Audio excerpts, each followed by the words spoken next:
I'm Josh Ramsey, and I am a singer and songwriter for a living.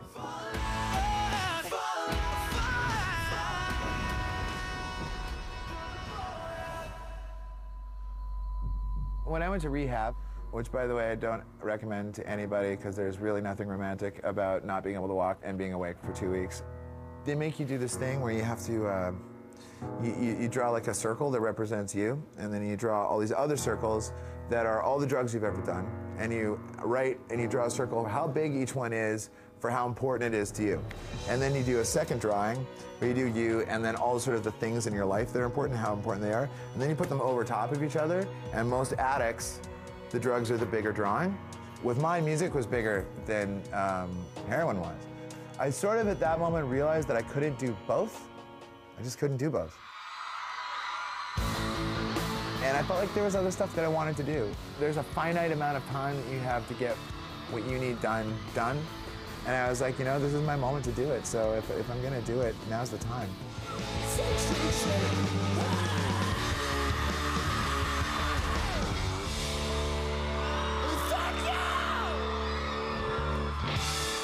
Am I born to be? I don't know. I'm still trying to figure it out. My whole family are singers, and my parents were all singers too, actually. So I sort of came from like a long line of them, I guess. So it's sort of like our family business, I suppose. Here's a good example. This is kind of strange, but like, you know, when you go on those family road trips when you're a kid and like, you know, your parents have you play I Spy or whatever, my parents would, you know, my dad would sing a note, my mom would sing a note, and then they would get me to sing a note and my sister to sing a note, and they would spell out these complex jazz chords and I would learn what they were called. So that was like our road trip game when I was like 4 and 5 and stuff. It was like, this is what a major 7 is, and this is what a minor 7 is, and all like that kind of stuff. My mom was like is still a singing teacher, and she would have all these sort of like famous people in her house taking lessons from her. I remember being a kid and like Brian from AC/DC was there working on vocals with her because he was tasting blood when he was singing or something ridiculous like that. And then my dad, him and his 2 friends owned this big recording studio. So if I went to work with my dad, it would be like Aerosmith was there or whatever. So I guess to me, the way that influenced me was it seemed so realistic to be a musician because that's like all I knew. You know, when everyone else was like, I want to grow up and be a fire truck or whatever it is that they want, I was like, I guess I'm going to be a singer because that's what everybody does. In the earlier years, we had sort of like a rotating lineup of a bunch of people for a while. My sister originally was in the band. You know, slowly people replaced each other until it was Marianas Trench. But we went through a bunch of names and stuff. You know, the first tour I ever went on, we actually changed the band name every night, which is ridiculous because really, like, the only point of going on a tour, especially when no one knows who you are, is to try and gain some fans. And you really can't do that if you change the band name every show. But I remember the first feeling when I was like, wow, something's actually happening. We played this little show in Vancouver, and the record wasn't out yet, but there was a single out, and the local Vancouver radio station, the Fox, with the rock station there, they were playing it because they're good about supporting local acts and stuff. So they were playing Say Anything, and I remember us going up on stage, and it was the first time we had played on stage, and I could see people in the audience that I didn't know who were singing the song. They didn't know the rest of the songs, but they knew the one. And I remember being like, wow, that's pretty cool. And I actually remember Mike turning to me and being like, we should appreciate this now because you only get this once. And that was pretty cool.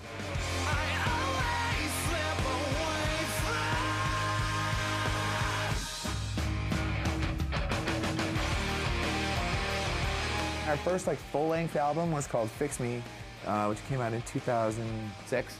The reason it was called Fix Me was because there was a song on the record that was called Fix Me, and it got cut. Ironically, that was the song that actually got us signed and got all the labels interested in us. And then it got cut because basically what happened was I wrote that song, and then some people from our label said, we need some more songs like that. I won't say anything, but... So I wrote a second song that followed the same sort of formula that was called Say Anything, and everyone thought that one was better, so they didn't want to have both on there. So we decided to just keep the title in there so that it was at least, you know, a little something of the thing that had got us where we were, but the song never made it.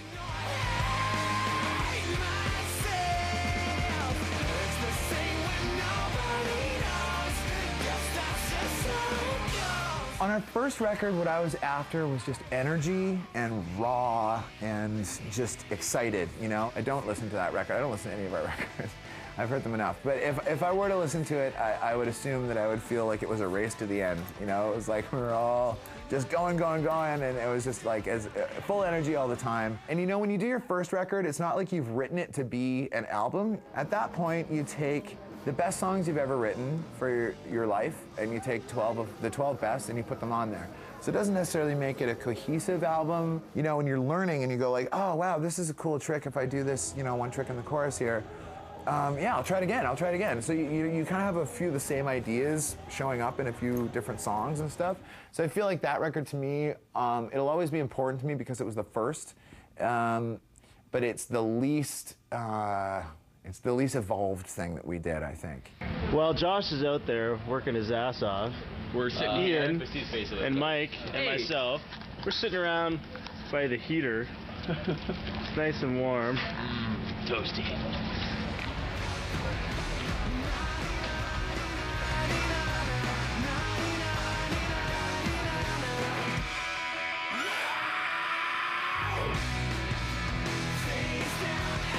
We had a lot of problems with the first album because it had rock sounds on it, but the songs that I wrote were melodically more pop, so radio stations wouldn't play it because it was like rock radio said it was too pop and pop radio said it was too rock, and we sat right on the fence and no one would play it. Right now I'm joined by Marianas Trench. Fans are excited. The only people that did play it was Much Music, thank God, because that's what actually broke the band. I can't hear a word you're saying.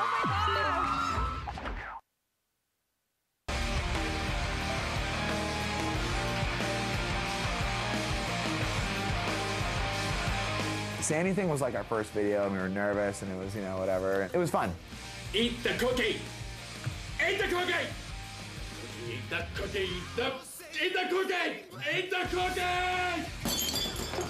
You're actually eerily and perversely good at this. Yes, thank you very much. I won't say anything, but... Then we did the second video, which was Decided to Break It. Roll camera and playback. All the broken hearts that hang around here, and all the sick things that make you pull out your hair. Nothing left to think, I'll probably sit around and ignore. We did this whole ridiculous potato sack racing video. Always find a way to break me, and that's when I decided to break it. And then we were out of money. We had no more money for videos.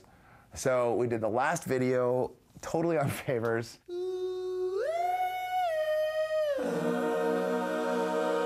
was like super low budget. And I remember we were all talking and it was like, let's do it like a musical, like an old 30s musical, like Singing in the Rain or something.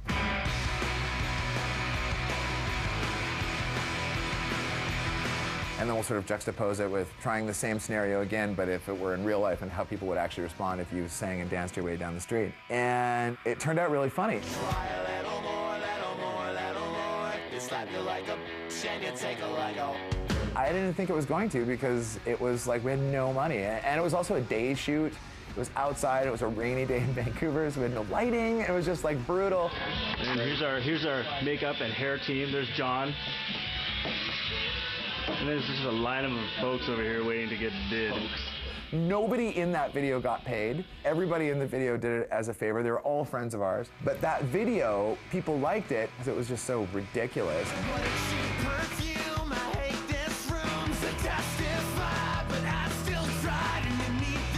I guess a lot of bands try and look like cool and dangerous in videos and stuff, and obviously we don't.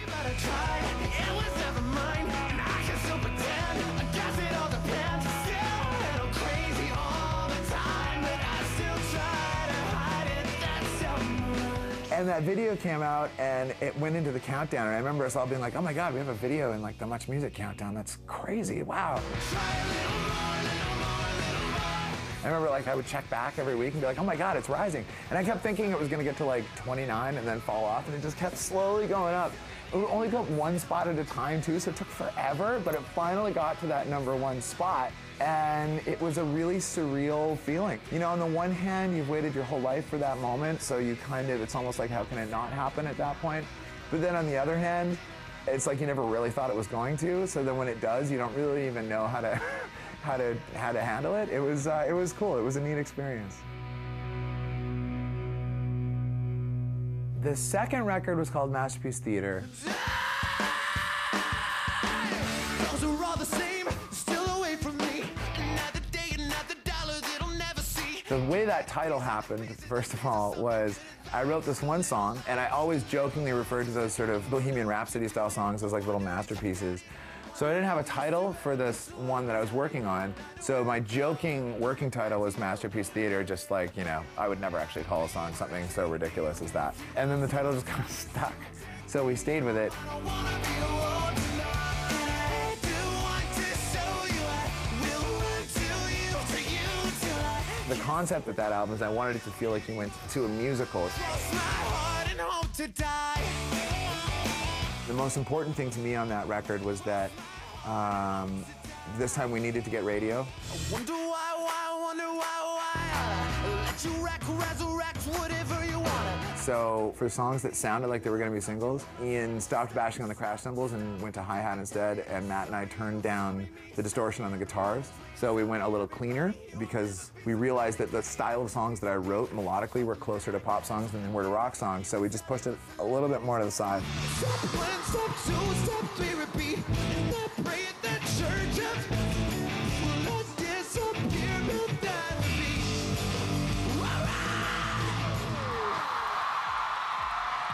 I think the first full-on serious video we did would probably be Beside You, I guess. I'll be right beside you. I was a little uncomfortable when we did it because I hadn't done that before in a video, so it felt like more of a risk for me to do that, which is funny because everything we do is almost always a risk anyway, so. But that was the first time we couldn't just be like, or whatever, you know.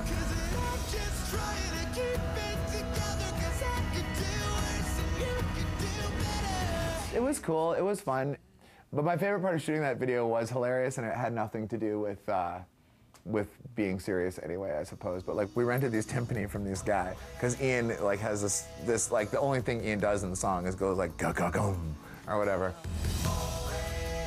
So we rented this timpani from this guy, but he stayed on set all day, and like, obviously timpani was this guy's reason for existing. Like, he would step in between the shots and give Ian advice on how to play it to make it sound better. And I was like, you know, we've already recorded the song, right? Like, you know, music videos, you're not doing it live, right?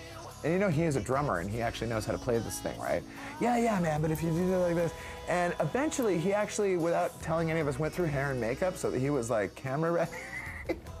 And he would like get in there between every shot and it would eventually be that he was like only out of the frame by like an inch. And then as soon as they called cut, he'd jump in and shine his timpani again. He wouldn't leave, and he was just this insane timpani guy. And I keep threatening Ian that we're gonna hire that guy to be his drum tech, and I'm sure Ian would quit if we did that.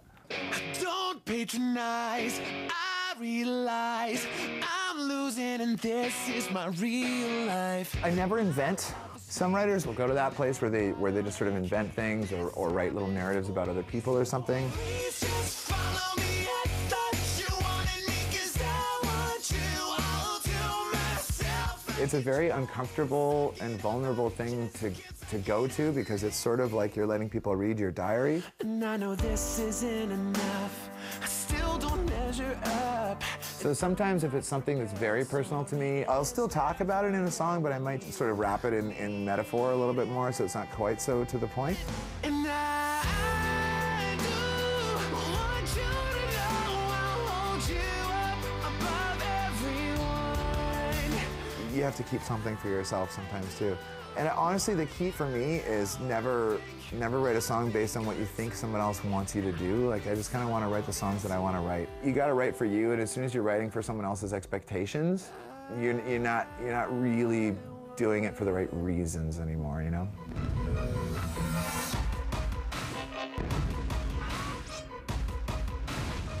When it came to Ever After, all of a sudden we had real expectations to worry about.